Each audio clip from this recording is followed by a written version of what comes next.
Hey friends, welcome back to the channel with another issues-focused video. Today I wanted to talk about a variety of issues that people actually tend to agree on in the United States. And with the rise of social media, it's never been easier for people to air their political grievances. It's so much easier to get in arguments between the left and the right. I personally try to my best to avoid arguing one-on-one with people in the comments or replies because the chances of changing someone's mind is so low, and I wind up losing my faith in humanity when people have shitty takes. And I mean, I remember doing a gaming stream and someone asked if I had a girlfriend because he doesn't want to support LGBTQ people.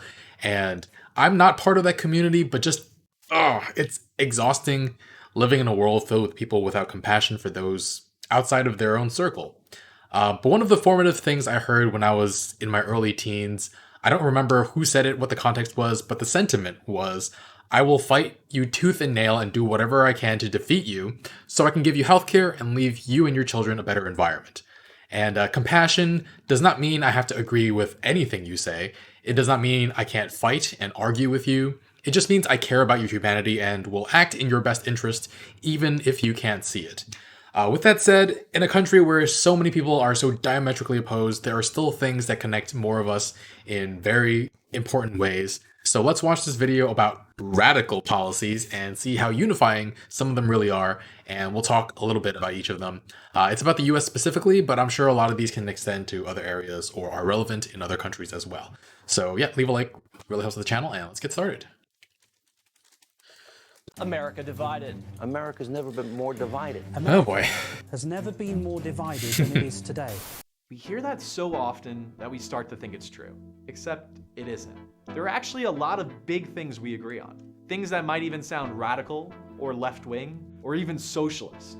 A group called Data for Progress. I love Data for commissioned Progress. A huge series of polls in every congressional district in the country. They asked Wow. people using neutrally worded questions whether they favored about a dozen progressive policies. The results defy the establishment's talking point that Democrats can only succeed if they operate from the middle. Here are 5 radical ideas that Americans— Radical. They're gonna be so states common sense. and the bluest of states can agree on. Alright. Make weed legal. Americans overwhelmingly support legalizing weed. Like, really overwhelmingly support it. Oh, yeah? According to Data for Progress's polling, the I know it's majority in- of Americans in every single congressional district Every? want to lift the prohibition on cannabis. That's a little That surprising. kind of across-the-board support is virtually unheard of. Yeah. Even at least 50% of Trump voters across 49 states concur. Despite the country being in virtual agreement on the matter, only 52 of the 535 representatives of in the course. House and Senate Because they're co-sponsored lobbied. the Marijuana Justice Act. Okay. Oh, and lobbying as we know it. But yeah, weed, this is a big one, and you will run into a lot of people who will agree with legalizing weed, but still think that Sha'Carri Richardson should be banned from the Olympics. But yeah, it's just we have such different viewpoints of, even though we support the legalization of it. I mean, I think personally that we should have to expunge records of all those who have possession charges, obviously get them all out of jail. And I think we should also decriminalize all drugs because it's been shown to be the most effective way to have a healthier society. And I think those who have been unjustly locked up for weed should be at the forefront of who benefits from these weed dispensaries and the like. They should be the ones who run these dispensaries.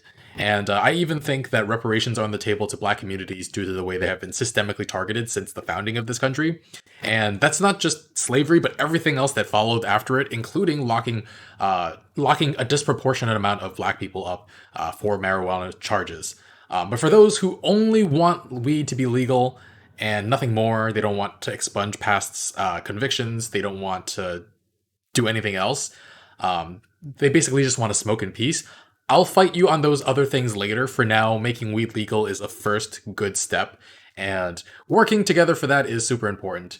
And even though every single congressional district apparently supports it, there are only 52 of the 535 reps in the House and Senate are on board with legalizing marijuana. There's just this overwhelming public support, and it's very telling that only 52 of them support it. Because there are healthcare lobbyists who know how effective marijuana can be as a painkiller, and the people they represent, which is the corporations, the big pharma, they will lose market share. So we have very backwards politicians because of that. And so many of the issues a vast majority agree on have real problems getting through because of money in politics. And as we see from the next topic, that's going to be very, very relevant. Most Americans actually have a very common enemy in corporations and corporate interests. So yeah, end lobbying as we know it. What's one thing that every American can agree on? Our politicians are too corrupt. The revolving door between Congress and K Street is K Street is just the term they use to talk about all lobbyists, like the lobbying street, essentially. forever spinning.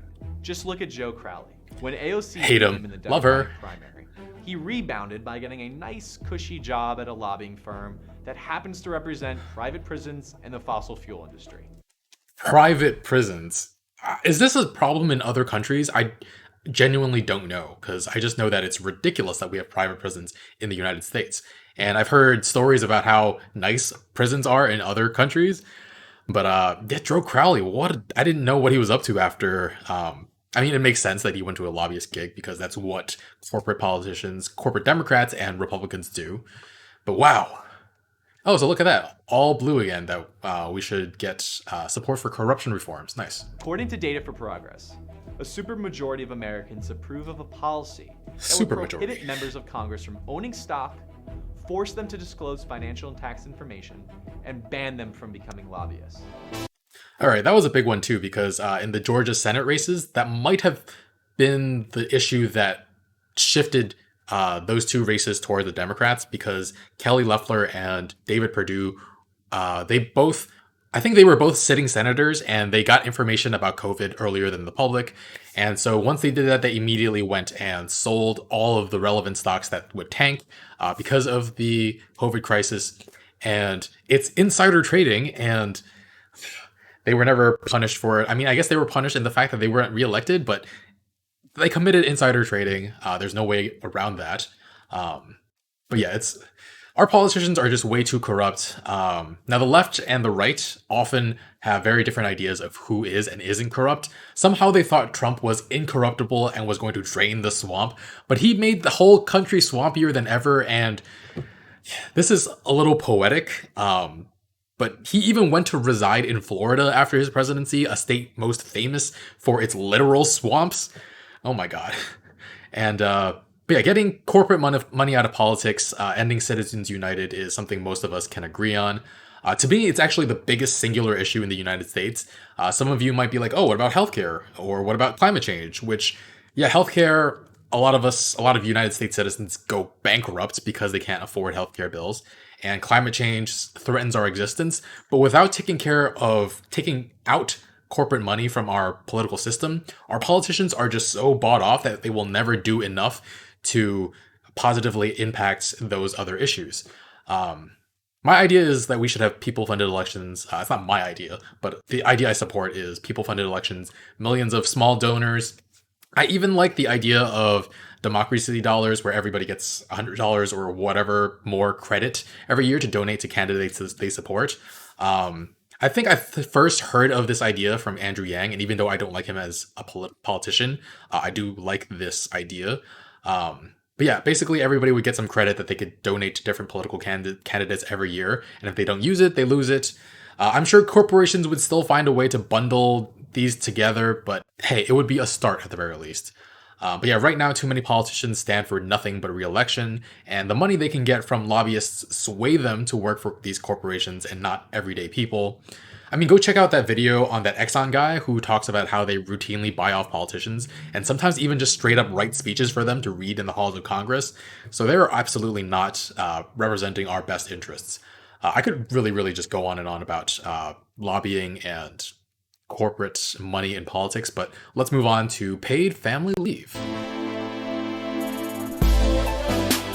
Music's a little loud. This is an area that America is seriously lacking. Yeah. But it's not for a lack of public support. People in every single state What's wrong with Wyoming? except Wyoming support paid family leave policy that would allow Wyoming, employees to take up what to are you 12 doing? weeks off from work for serious medical issues or childbirth. The proposal, written by Senator Kirsten Gillibrand, would be paid for by a 0.2% payroll tax, about the cost of a cup of coffee a week. It's interesting that Kirsten Gillibrand is the one who came up with this, and that this video title is radical. She is very, very close to the center, actually. She's center left in the United States political system, but to the rest of the world, she would be center right, I think. Maybe even further. I don't know. Maybe around center right, I would think. But yeah, paid family leave is definitely something that's desperately needed. I have no children, and this wouldn't even affect me because I work for myself, but it's painfully obvious that the US's work culture has just gone too far. I'm glad most of the country agrees with me on this, except for Wyoming for some reason. Obviously, a lot of people in Wyoming agree too. It's just percentage-wise more disagree somehow. But yeah, when this video says top 5 radical policies supported by the majority of Americans, it's not radical. It's just these politicians who make you think they're radical. It's just all the politicians are shifted to the right of everyday people and of the whole world as a whole. So yeah, it's frustrating. Looks like we're going on to lower credit card interest rates, which I think Bernie and Alexandria Ocasio-Cortez, AOC, put forth a bill saying to like capping the interest rates for credit cards at 15%. Maybe that's what they're talking about here.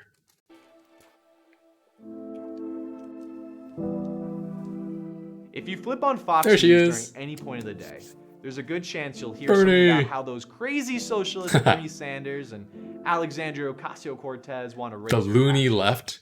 Okay. They do want to raise your taxes. They do. They absolutely do. But they wanted to raise it for Medicare for all, for other systems. And the result is that you pay less of your money out. It just, right now, our healthcare costs don't count towards our taxes. We have private insurance. We pay for Medicare and Medicaid through our taxes. But for our like for the rest of the people who have private health insurance, we pay way, way more in that than we would pay in taxes for healthcare. So they want to increase your taxes and take away the money that you pay for healthcare. So in the end, you would save money, but people don't understand that because, oh my God. The loony net left is really, really, really ridiculous here because the only... Okay, actually, there are 4 people, five people here who I would consider left. Rashida Tlaib, Ilhan Omar, Elizabeth Warren I've had disagreements with before, or I disagree with some of the things she's proposed before, but she is still a part of the left. Bernie Sanders and AOC, love both of them. I love Ilhan Omar too, and I don't know too much about Rashida Tlaib, but she's routinely been on the right side as well.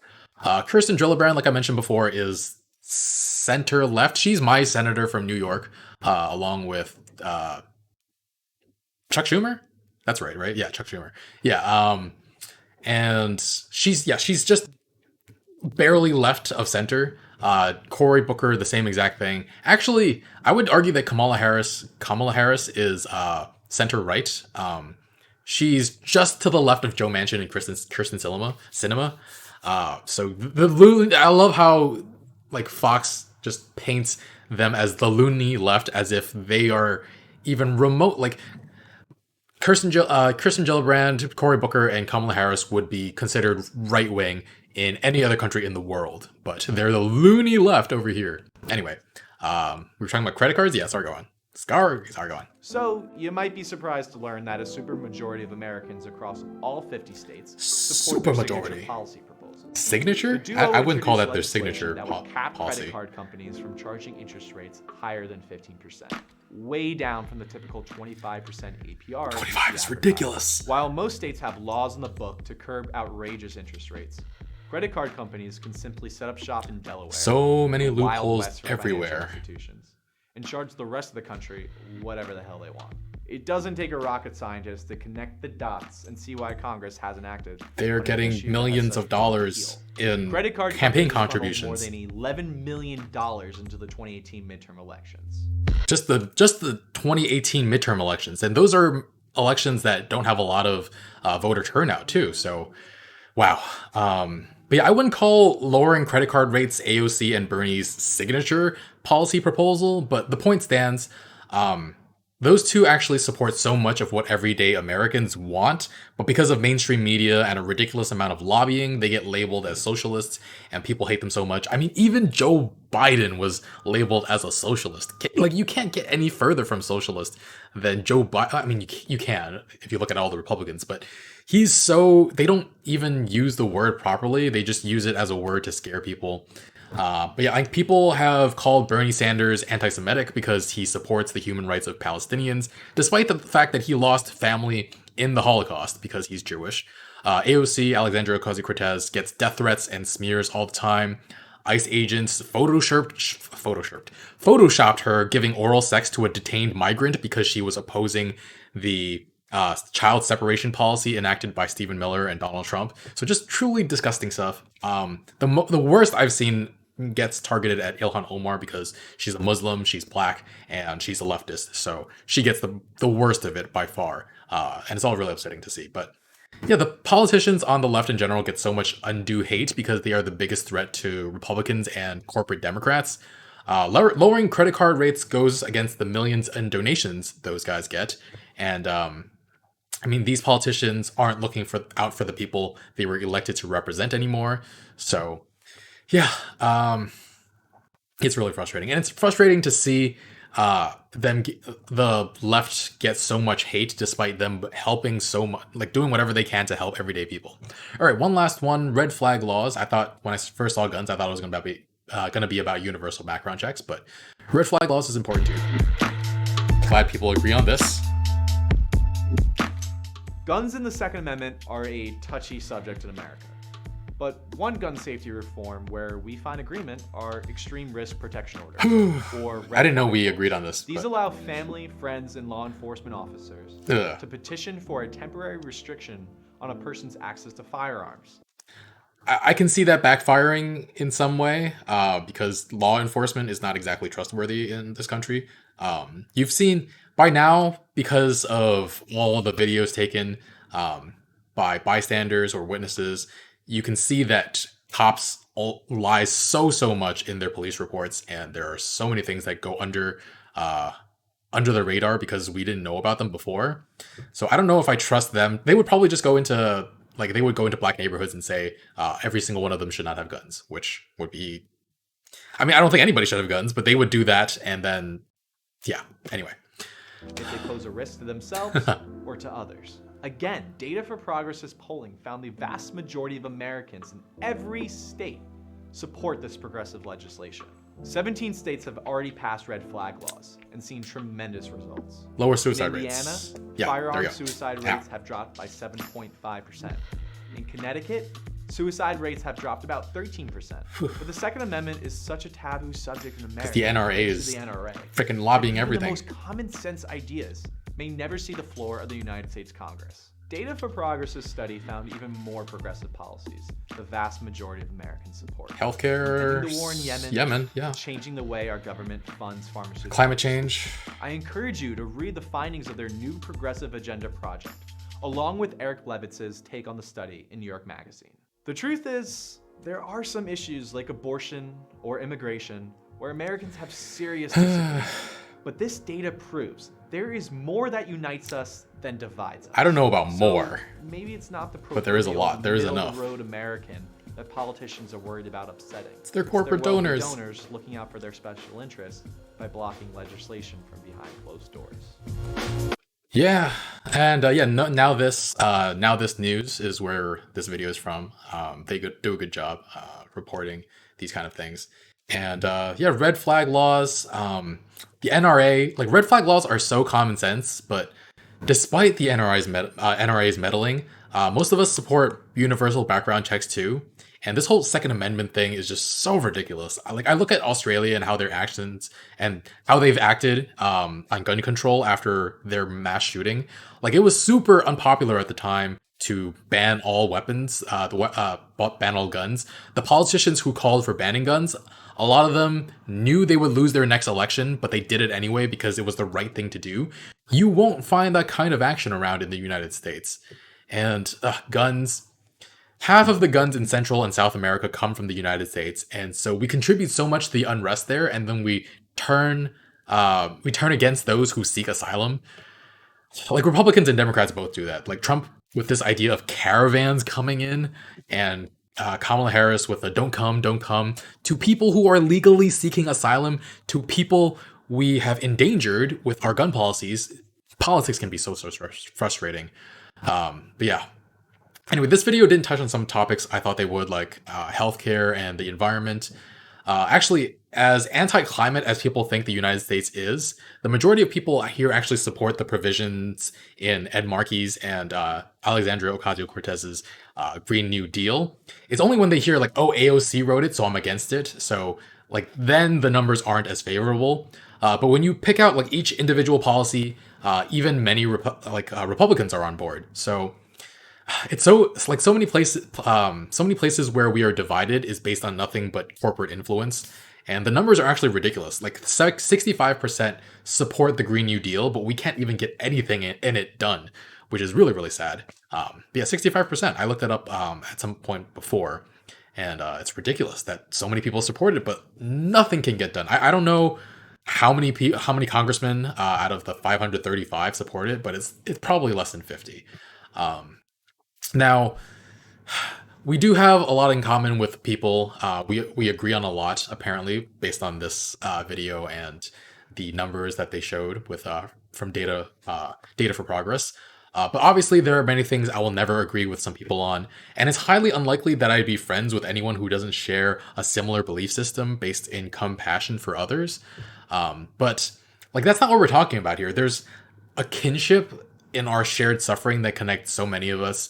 In each individual city and neighborhood, there are issues unique to each of them, but there's also so much that reaches beyond to a countrywide scale and even a global scale. So work with people where you can, where you can't, don't. And to those who don't agree with me on these issues, it's fine.